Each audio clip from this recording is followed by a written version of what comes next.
Assalamualaikum warahmatullahi wabarakatuh. Perkenalkan, nama saya Anita Nasa Fitri dari Prodi Akuntansi Sore.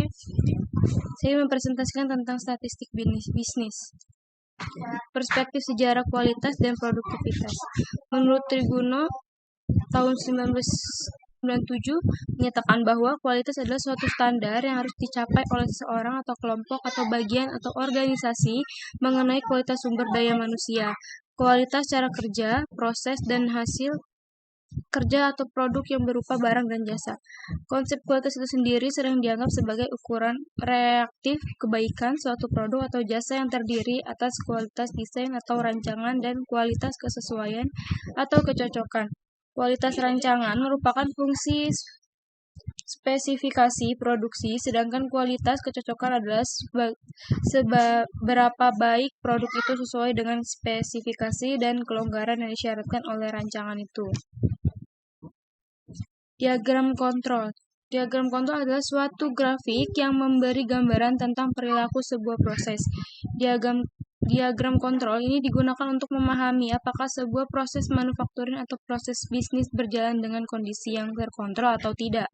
Sebuah proses yang cukup stabil tetapi berjalan di luar batas yang diharapkan harus diperbaiki untuk menemukan akar penyebabnya untuk mendapatkan hasil perbaikan yang fundamental.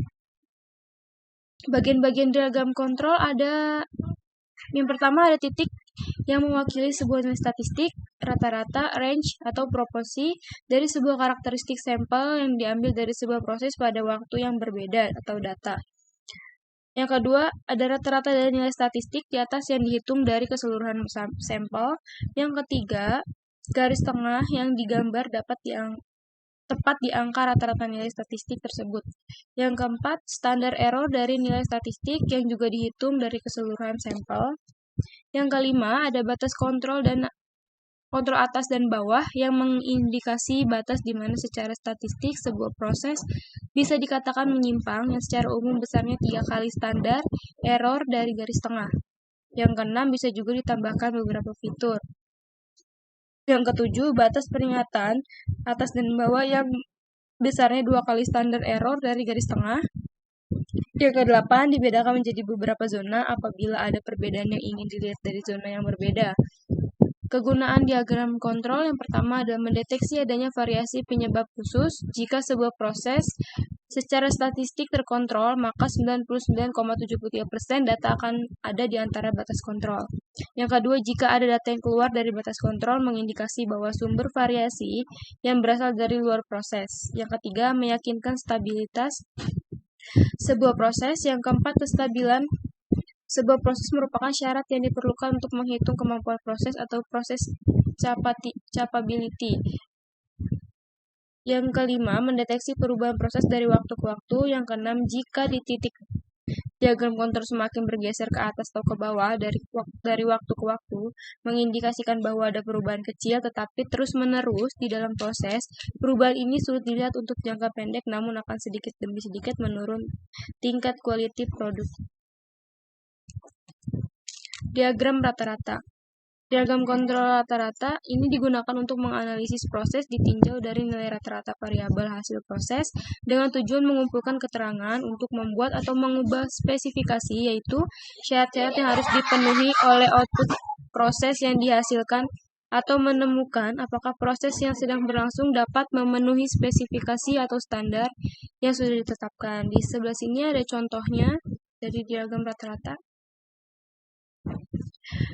Diagram batang adalah bentuk diagram yang menyajikan nilai atau data statistik dalam bentuk batang-batang persegi panjang mengikuti frekuensi.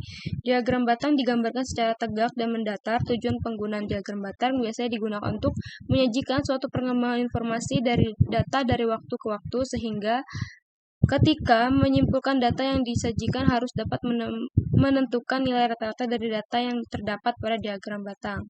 Sini ada contoh diagram batang.